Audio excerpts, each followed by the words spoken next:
एक तरफ तो प्रधानमंत्री जी चीन को क्लीन चिट दे देते हैं, यह कहते हुए कि कोई हमारी सीमा में घुसा ही नहीं, और दूसरी तरफ रक्षा मंत्री, नॉर्दर्न कमांड के आला अधिकारी कुछ और ही स्थिति बयान कर रहे हैं। मीडिया के माध्यम से यह भी जानकारी मिली है कि कैबिनेट के मंत्रियों पर चीन के विरुद्ध बोलने पर पाबंदी प्रधानमंत्री कार्यालय ने लगा रखी है।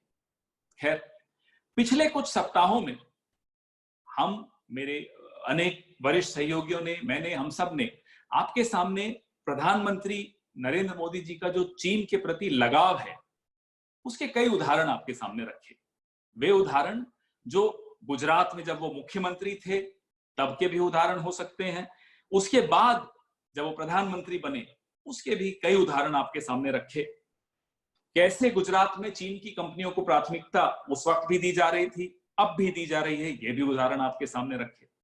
कैसे पीएम केयर्स फंड में चीन की कंपनियों का पैसा आया, उस पैसे का कोई हिसाब किताब सार्वजनिक पटल पे नहीं रखा जा रहा, वो एक अलग विषय है ही। कैसे अकेले गुजरात में smart city, industrial park, textile park के आदि के तहत चीन की 43,000 करोड़ के करारनामे हुए, ये भी हमने आपके सामने रखा था। जब नरेंद्र मोदी जी गुजरात के मुख्यमंत्री थे तो 2011 में तो मोदी जी ने गुजरात के स्कूलों में मैंडरिन भाषा लाने की भी घोषणा कर दी थी। उस घोषणा का क्या हुआ ये नहीं मालूम, लेकिन घोषणा जरूर की थी।